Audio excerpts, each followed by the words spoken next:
I should start by saying there's enough think pieces about this J. Cole, Kendrick, Drake stuff. I'm never one to like give my opinion publicly on like the hot take issue. I always feel like if the world is doing it, they don't need my opinion. I'd rather discuss privately with my friends, you know? And I like to see shit play out, and everything I think doesn't have to have a voice.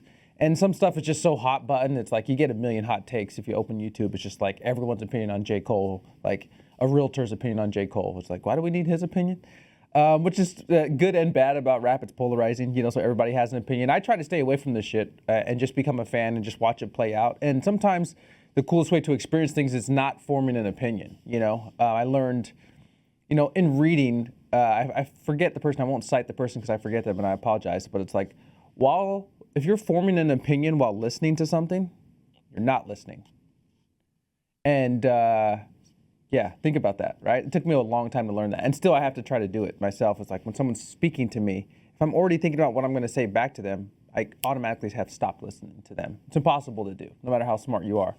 And I approach that same way with things like that happen like this, right? If Drake and Cole and like Kendrick pops off immediately, if I'm forming an opinion immediately, I'm like, actually, I need time from it. Let me see it play out. You know, rap is so nuanced and layered that I'm like, let me give it a minute to play out. I'll give you my opinion by telling you this. When I was young, my friend was 6'7", could handle the basketball crazy. He was athletic, tall, and everyone just knew he was going to the pros. They just knew, you know. He was always kind of a subdued person. He was one of those athletes that like had all the gifts, but you had to get the dog out of him when you were playing basketball. Anyways, he had a bunch of scholarships, and he wouldn't brag about it, but I wasn't his best friend, but I was his good friend. And the day he was supposed to leave to a very high, a D1 professional, not D1, sorry, a D1 collegiate school. Sorry, guys, it's morning. I need my coffee. He had his friend drive him, you know, to drop him off at the airport. He had a full ride scholarship to this very prestigious D1 school. And as they got to the airport, he's just like, turn around, bro, I don't want to go. And his friend's like, what? You got to get on this plane. And he's just stereotypical, all the stuff that ESPN likes to talk about, like poor black kid, only raised by a single mom, you know, how they do whole segments on that on draft night. He was a stereotypical kid. He lived in he was in the trenches, you know, and he knew, and his friend knew that if they turned back around, that would be maybe the only opportunity that this kid would get. But this kid didn't love basketball. He was just tall and talented.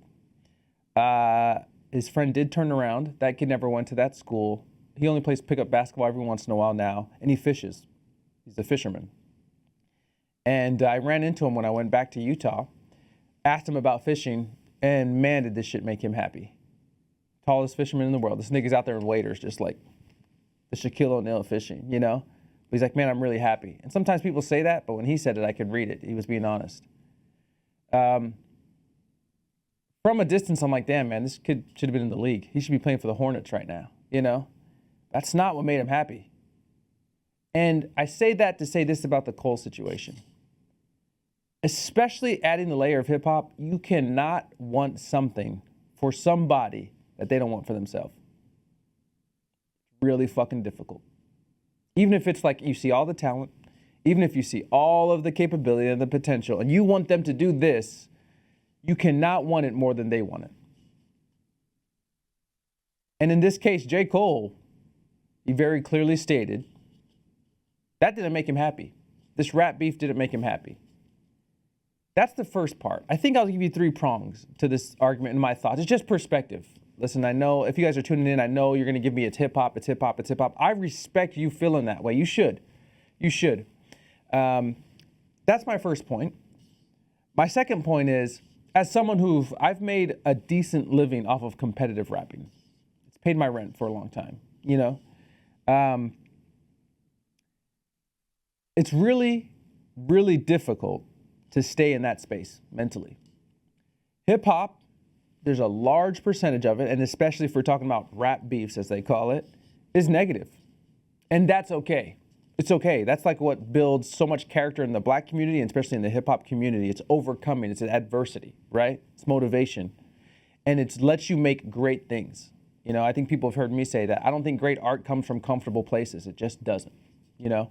And hip hop and rap beefs prove that. It's like when you're uncomfortable, when there's conflict, when there's competition, when there's strife, when there's poverty, you actually develop a greater sense of self and a greater sense of adversity, and then you can accomplish more because of it, right? It's proven. That's been hip hop and hip hop beefs forever. But if you stay in that mind frame, a lot of people don't want to compete, especially if it's not serving you. J. Cole, he clearly stated it's not serving him. Now, as a selfish fan, I'm with you. I promise you. I'm not like enlightened and I'm like, I want positivity for everybody. I promise you I'm with you. I want to see the beef too. I do. But for me, especially for someone who's competitive rap, I'm nowhere near this level, obviously. But I can give a little perspective. You really have to be in a place that's negative if you want to be good at it. It's like you can't just go to dinner with your friends and then like write the most scathing 8 bars on someone you thought was your friend because of the tradition of hip hop. That's my second point. Third point, which I think is the most poignant, that I'm going to get the most pushback on. This isn't hip hop. And maybe it isn't. Going on stage at your own festival, admitting that you were wrong and apologizing for a track you put out 3 days earlier isn't traditional hip hop. And I feel you if you're mad on that. If you're a hip hop head in your 30s, 40s, 50s, and you're like, this is not the shit I was raised on. I feel you, bro. Like if you spent money on hip hop, if it's defined your life, if it's defined like moments in your life, I feel you're romanticizing hip hop. But the truth is, to me, nothing is hip hop until a hip hop person does it. Skinny jeans weren't hip hop until Wayne did it. Polos weren't hip hop until Kanye did it. Button ups weren't hip hop until Jay did it. Pink and green dreads wasn't hip hop until XXX and like Lil Uzi did it. Nothing is hip hop until someone does it. Hip hop is always innovation. And here's the interesting part about innovation, especially in the hip hop community. We crave and need innovation in the hip hop community, and boy, are we rigid about receiving it. It's the craziest duality ever. Hip hop always needs to originate. It always needs to be like progressing, but boy, we hate it when we first see it. Why is this nigga wearing a polo? I'm out. Why is this nigga dreads pink? I'm out. Why does this nigga have blonde hair? I'm out. Then you have to be immensely talented in the hip hop space to bring something they haven't seen and regularize it, And yeah, what Cole's doing, I've never seen an artist apologize on stage at their own concert, at their own festival. But when you actually listen to Cole's music, does it surprise you? I think I made a whole song about like losing his virginity. He's apologized a lot. T.I. went 4 years making huge pop records about apologizing for owning guns, I know it's different maybe for y'all when you hear it on wax, but yeah, this is the first time we've heard of like him just saying it. And this is the first time we've seen it in hip hop. And I know you guys are bloodthirsty. I know you want to see the conflict. And I know most of it's because it's the negative reason. You want you want to see blood, as he says. And another reason is like you do like the high level of competition. But let me be honest about rap beefs, guys. It has been some of the best moments, but that shit is just like this, man. It comes and goes, though. When's the last time you listened to Ether? That's probably my favorite like beef record ever. But when's the last time you spun it? These beefs don't last that long, man. I know as humans, we just want to see conflict. We watch sports, we want to see conflict, but I'm not excusing, and keep in mind, it's not my opinion that I think what he's doing is the correct way in honoring hip hop. I don't care about that shit. I just want to add perspective into what a man's going through. Where he's not in the competitive space mentally to be like, hey, I don't want to beef with my friend who I actually appreciate his record. He admitted he got pressured from his team. J. Cole makes music in a vacuum. J. Cole has always struggled with the type of music you guys want him to make, fans want him to make, what Jay-Z wanted him to make. And now he's felt like in the last 2 years, he's making the music he's proud of and is honest and authentic. And as you heard me quote Rick Rubin plenty of times, when you're creating, the first job is to tell the truth. And the last people you should consider is the audience. If you're making it, considering the audience first, the audience doesn't want to hear that bullshit. They'll sense it's fake. They're like, oh, you're trying to feed it to me. Give me something that's like new, that's honest to you, and then maybe I'll like it. And J. Cole's just being honest. I completely understand not wanting to be in a competitive space. If you just reach this stretch in your career where you're like, I'm actually at peace. I don't want to war with anybody. I just want to make quality music. Now, here is the caveat. For everyone that's watching this and being like, EK, you're not honoring hip hop enough. We want to see the beat. I understand. Hold on. I understand. You can lace your Timbs. I fucking understand. All right. And this is where I'll side with you, which is a good excuse where everyone's like, for the last 3 years, 5 years, J. Cole's been saying he's that nigga. And nobody wants it with me. And I'm outside if you want to be outside. That's a very good argument. It's a very good argument. I understand for you to be upset about that. I would like to say you're right if you feel that way. In the tradition of hip hop, you are completely right. I would just like to add, not trying to save anybody. I'm not trying to shoot anyone bail. I just want to add perspective. As a human, you never quite know what you want until you're in it.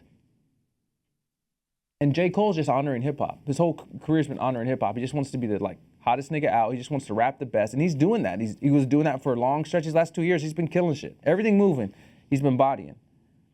But then when it actually happens, and you don't know, you're like, oh, I'm actually in this space with my friend who I respect and appreciate and work with. And actually, I'm feeling negative. I don't like the energy I'm walking around with. I don't like the energy I'm bringing into rooms. I don't like what it's making me create. And I just created a dope project, and now it's overshadowed by this thing I was forced to make. And I just made this whole project in a way I wanted to make it myself. And there's just one song that the audience I considered first, my team I considered first. I'm not trying to shoot him some bail. I'm just asking for you guys to think about that little perspective where it's like sometimes, bro, my life personally, I think I've wanted a lot of things that I've finally gotten. I'm just like, I don't really like where this is taking me. Some of you might know me as a battler. There's battles I've wanted, and as soon as that battle's happened, I've wanted those battles for years. I'm like, oh, I didn't actually like that. I didn't like the actually 3 months I had preparing for that, toiling over it, stressing out, being short with my friends, being short to my partners, not doing other creative work. Again, feel how you want to feel. I definitely understand it, man. I'm a hip hop fan too, and I had a crazy energy watching Jay and Nas go at it as other beefs, but he's just being honest. And if you guys feel away, I definitely respect it. I just want to add some perspective. I would say the last thing I'll leave you with about all of this is Brene Brown. I don't know if you guys ever follow her. White lady with crazy bangs, but she has some gems. She says that one of the biggest tools in her career, she's a public speaker. She gets on stage and voices her opinion, and she feels like that's a gladiator in a coliseum. I don't know if any of you watched Rome. Maybe that's a hint to why I named my battle event Rome. She feels like she's a gladiator in a coliseum. And one of the strongest things she considers is that she can't take advice if you're not a battler in the coliseum. Fuck what you think. I know you have a lot of opinions about Cole. I know you have a lot of opinions about everything. And if you sat down with me and explained to me your job and what you do for a living, I would have a lot of opinions as well. But you could also say, EK, you know what? You're not a gladiator in my coliseum. I can give a fuck what you think. I appreciate fans, and fans allow him to have a career, but his original ideas are what has allowed him to create art. I would say keep resting on those laurels. I know it's not what you guys wanted to hear. You probably are fucking gonna flame me in these comments. I'm not saying one thing is right or another. I'm just adding perspective.